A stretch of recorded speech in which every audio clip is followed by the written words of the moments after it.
Your follower count doesn't matter. Hello, my name is David, also known as Emu from TikTok and Instagram, also known as The Drone Guy. This will be episode 2 of Internet Popularity Podcast. I'm still working on that. I know I said I would film these once a week. I suck. I'm going to work on that. I just couldn't think of what to talk about, but I found a pretty good topic.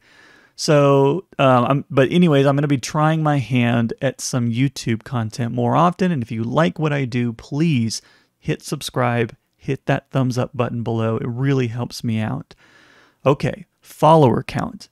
A lot of people obsess with follower count, and I myself have fallen victim to obsessing over that number at the top of my screen, comparing it to analytics of recent videos and pondering the discrepancy between my follower count and my video performance. But the thing is, your follower count is cumulative. It is not an indicator of current popularity, but more of a clue about your popularity, like previous popularity.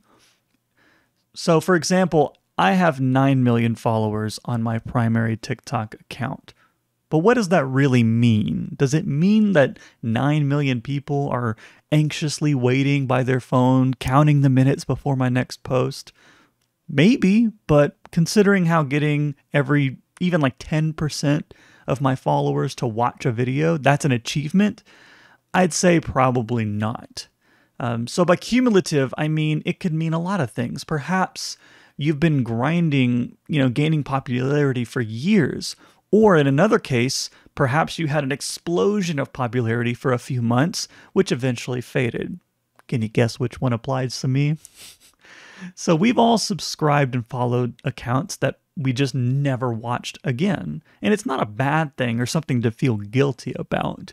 These are systems that's designed to feed you content based on what's popular and what you're currently engaged with. So you don't really have a choice in the matter.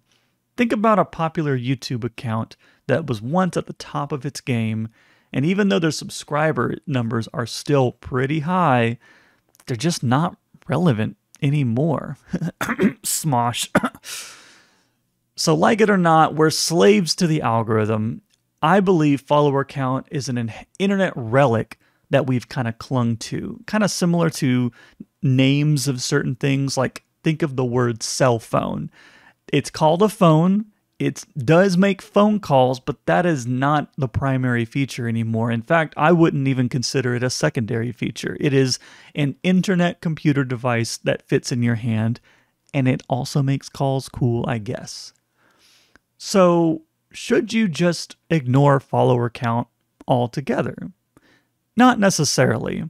I believe a better indicator of your current popularity is your subscriber growth.